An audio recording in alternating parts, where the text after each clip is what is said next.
미국 대선 투표가 잠시 뒤 시작됩니다. 선거를 하루 앞두고 트럼프와 바이든 두 후보는 경합주를 다니며 막판 총력전을 벌이고 있는데요.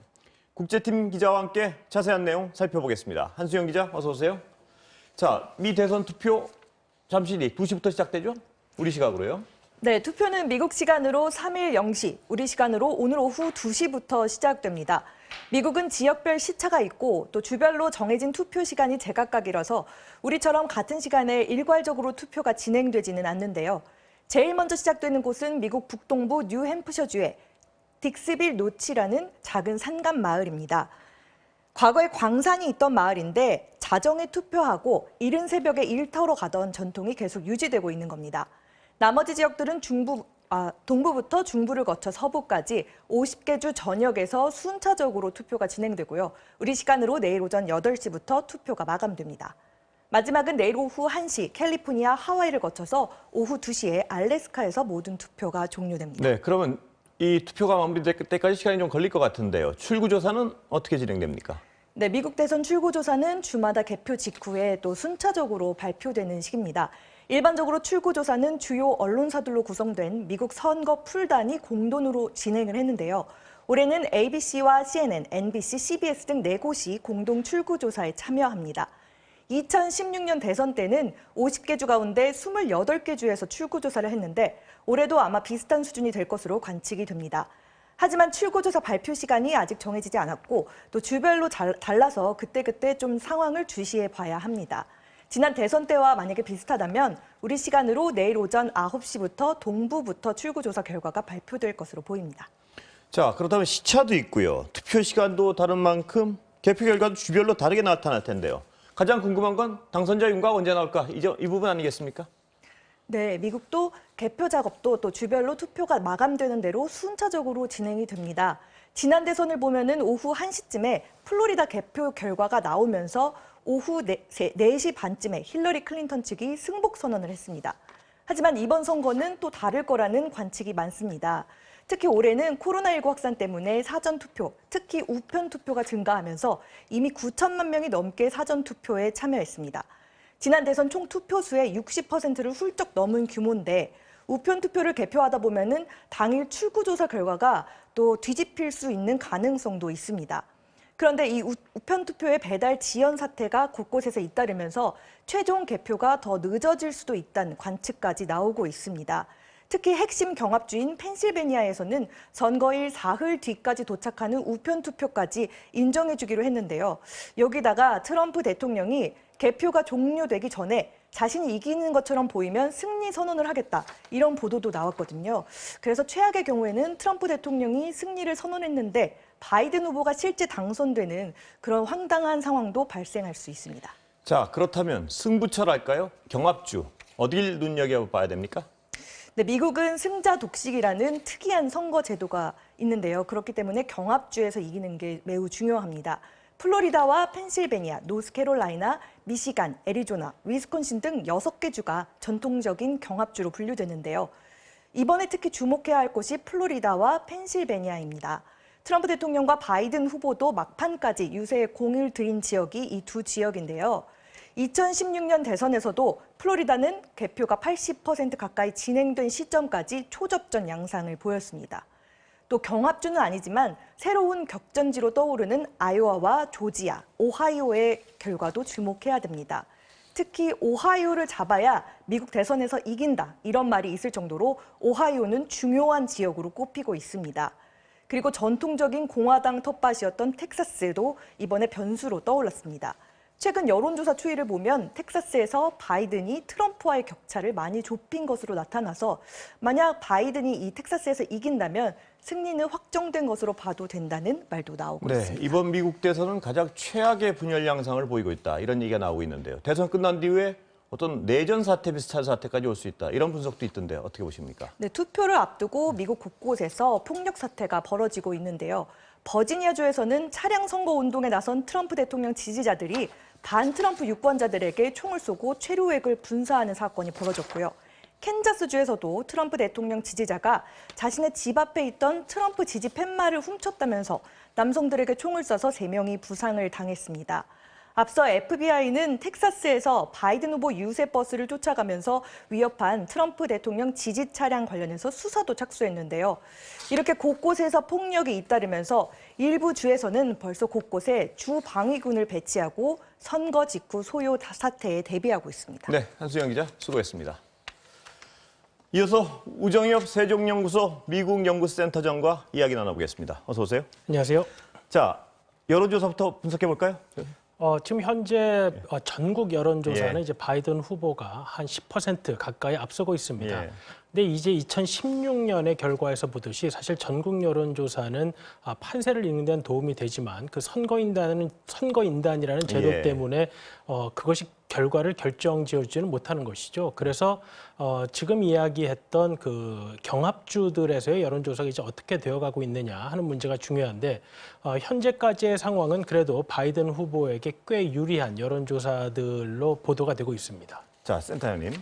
그 여론조사가 정확히 그 몇 명의 선거인단을 반영하지 못하더라도 이번엔 좀 미세 조정을 좀 하지 않았을까요? 어떻습니까, 그거는? 2016년에도 이제 사실 전국 단위 여론조사는 결과와 매우 유사했는데 예. 주 단위별 특히 경합주였던 위스콘신, 펜실베니아, 플로리다 같은 주들의 여론조사가 실제와 좀 차이가 있었습니다. 예. 주별로 약 3%에서 5%까지 차이가 생기면서 트럼프 대통령이 당시 결국 승리를 했는데 그 당시 미국 여론조사, 특히 주별 여론조사의 문제는 이 학력에 따른 지지 성향의 차이를 분석에 넣지 않았다는 것입니다. 예. 그러니까 오바마 대통령 이후에 미국에서 대학 교육을 조금이라도 받은 유권자들은 민주당 후보를 지지하는 성향이 강하고 예. 고졸 이하의 학력을 가진 유권자들은 이제 공화당 후보를 지지하는 성향, 특히 백인이면서 고졸 이하의 학력인 경우에는 2016년 결과를 볼 때 40% 이상 트럼프 후보를 지지하는 결과를 예. 보였습니다. 그래서 이제 그러한 것을 이제 교훈으로 해서 올해 이제 2020년도의 지역 여론조사는 그러한 학력이라는 부분을 많이 반영을 했고 그래서 지금 나오는 여론조사는 2016년에 비해 트럼프 대통령에게 이미 유리한 부분이 많이 반영이 되어 있는 예, 여론조사. 가중치를 이미 뒀다고 볼 수 있겠군요. 네, 그렇습니다. 예. 네네. 그렇기 때문에 올해 여론조사 상황에서도 2016년과 같이 트럼프 대통령이 역전을 하기 위해서는 더 많은 여론조사의 오차가 있어야만 가능하다라는 것이 분석입니다.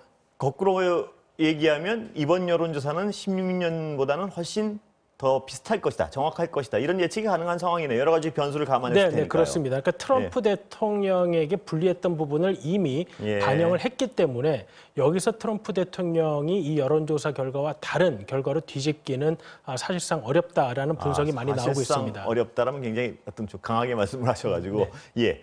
그렇다면 지금 상태라면요. 지금 상태라면 아까도 한 기자 잠깐 얘기했습니다만 언제쯤 윤곽이 드러날까요? 가장 빠르다면 일단. 지금 일단 가장 트럼프 대통령으로서 개표를 좀 끝까지 지켜보려고 한다면 일단 텍사스 주를 트럼프 대통령이 이겨야 합니다. 예. 2016년에 힐러리 클린턴 후보가 얻은 선거인단이 총 232표인데 그건 이제 총 270표에서 38표가 모자란 것이죠. 예. 근데 이제 텍사스주에 배정된 선거인단이 총 38표입니다. 예. 그러니까 지금 1980년부터 공화당 후보만을 지지했던 텍사스가 이번에는 이제 경합주로 분리될 정도로 예. 트럼프 대통령이 그렇게 우호적이지 않은 상황인데요.